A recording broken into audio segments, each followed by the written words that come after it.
नमस्ते स्टूडेंट्स। तो आज हम करेंगे क्लास 10 के मैथ्स जिसका चैप्टर नंबर 15 है, जिसका नाम है प्रायिकता। इस एक्सरसाइज 15.1 का हम इस वीडियो में 8th पार्ट कवर करेंगे और इसमें 23, 24 और 25वां क्वेश्चन सॉल्व करेंगे और ये एक्सरसाइज इसमें पार्ट में कंप्लीट हो जाएगी। ठीक है, तो हम करते हैं शुरू। 23वां क्वेश्चन है, एक खेल में 1 रुपये के सिक्के को 3 बार उछाला जाता है। अब सिक्के को 3 बार उछालते हैं तो उसके लिए जो कितनी स्थितियां बनेंगी हमारे लिए, तो उसके लिए फॉर्मूला होता है 2 की घात n, यानी कि जितनी बार निकालते हैं तो n का मान कितना है, 3 बार उछाल रहे हैं तो 2 की घात 3 और 2 का क्यूब कितना था 8, यानी कि स्थितियां कितनी बनेंगी हमारे पास 8 कुल स्थितियां बनेगी। ठीक है, तो देखिए अगर हम सिक्के को उछालते हैं तो 3 बार हेड आता है। ठीक है, हेड को हम चित बोलते हैं। क्या बोलते हैं? चित। हेड को बोलते हैं हम चित और टेल को हम बोलते हैं पट। ठीक है, या पुट भी बोलते हैं। तो देखिए या तो 3 बार चित आता है, या 2 बार चित और 1 बार पट आता है, या फिर 1 बार चित आता है और 2 बार पट आता है। ठीक है, या फिर 1 बार चित आता है, 1 बार पट आता है और 1 बार चित आता है। ठीक है, दूसरी हो जाएगी 3 बार पट आ जाए, फिर 2 बार पट आ जाए, 1 बार चित आ जाए, या फिर 1 बार चित आ जाए और 1 बार पट आ जाए और 2 बार चित आ जाए। ठीक है, या फिर 1 बार पट आ जाए, फिर चित आ जाए और फिर पट आ जाए। तो ये हमारी हो गई है पूरी 8 कंडीशन। इस तरह से हमें लिखना है। ठीक है, अब इसको हम सोल्व करेंगे। देखिए यहाँ बोल रहा है 3 परिणाम समान होने पर अर्थात तीनों चित या तीनों पट। तो तीनों चित कितनी बार आ रहे हैं? 1 बार। और तीनों पट कितनी बार आ रहे हैं? 1 बार। यानी कि चित 1 बार आ रहा है तीनों बार, है ना, और पट भी 3 बार में 1 बार आ रहा है। तो 1 और 1 कितने हो गए? 2। ठीक है, अर्थात तीनों चिट या तीनों पट प्राप्त होने पर हनीफ खेल में जीत जाएगा, अन्यथा वह हार जाएगा। हनीफ के खेल में हार जाने की प्रायिकता परिकलित कीजिए। यानी कि अगर हनीफ हार जाता है तो उसकी प्रायिकता हमें ज्ञात करनी है। तो हनीफ के हारने की प्रायिकता, तो कुल स्थितियाँ कितनी होगी हमारे पास? कुल स्थितियाँ होगी हमारे पास 2। कौन कौन सी हो जाएगी? या तो तीनों बार क्या है, चिता है, या तीनों बार पटा है। ठीक है, और टोटल स्थितियाँ कितनी हो जाएगी हमारे पास? टोटल कुल हो जाएगी हमारे पास 8 स्थितियाँ। ये कुल जीतने के लिए है। ठीक है, जीतने के लिए।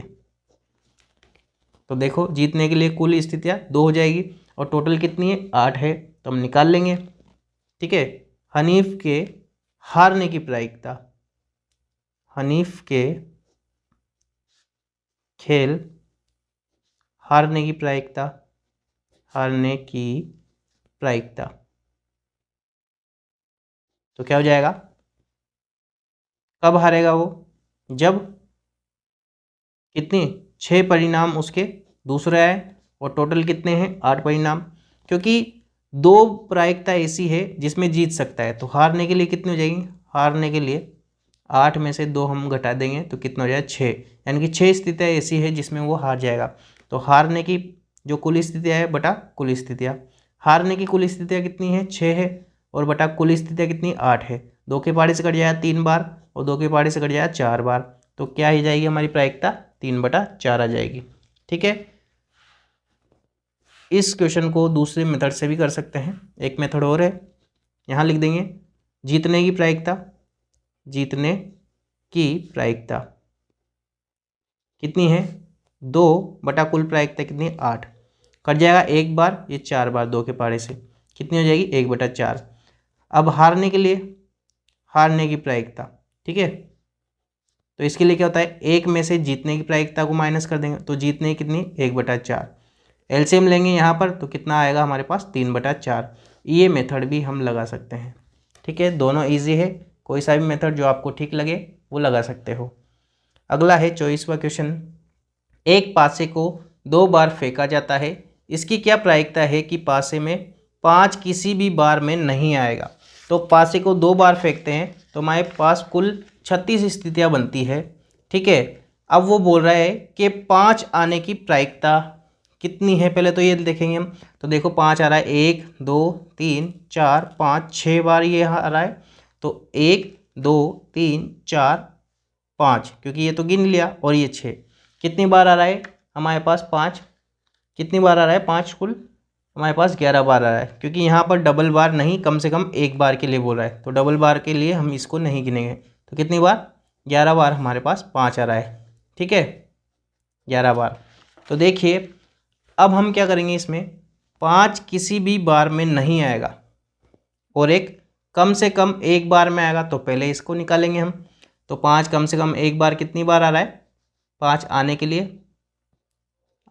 लिए स्थितियाँ कितनी बन रही है, स्थिति कितनी है, 11 है।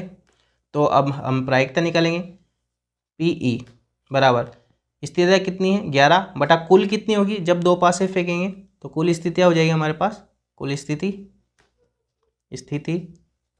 हो जाएगी हमारे पास 36। जो कुल स्थितियाँ हैं वो हमारे पास कितनी हो जाएगी, 36 हो जाएगी। तो देखो कितनी है, 5 आने की स्थिति कितनी है, 11 है, बटा कुल स्थितियाँ कितनी है, 36। तो ये हमारे पास इसका आंसर हो जाएगा, ठीक है, सेकंड का। अब बोल रहा है कि 5 किसी भी बार में नहीं आना चाहिए, तो पी नोट हम निकालते हैं जब, यानी कि 5 नहीं आने की प्रायिकता हमें निकालनी है। तो क्या करते हैं, एक में से आने की प्रायिकता हम माइनस कर देते हैं, P5 को हम घटा देंगे, या PE भी लिख सकते हैं, या P5 भी लिख सकते हैं, ठीक है। तो कितना हो जाएगा, 1 माइनस P5 कितना है, 11 बटा 36 है। एलसीएम लेंगे यहाँ पर, कितना आया 36, 36 माइनस 11 कितना बचेगा, 25 बटा 36, और यही हमारा क्या हो जाएगा, इसका आंसर हो जाएगा। और क्वेश्चन नंबर 25 नहीं आएगा एग्जाम में, और ऐसे क्वेश्चन आते भी नहीं है, तो हम इसको सॉल्व नहीं करेंगे। Thank you.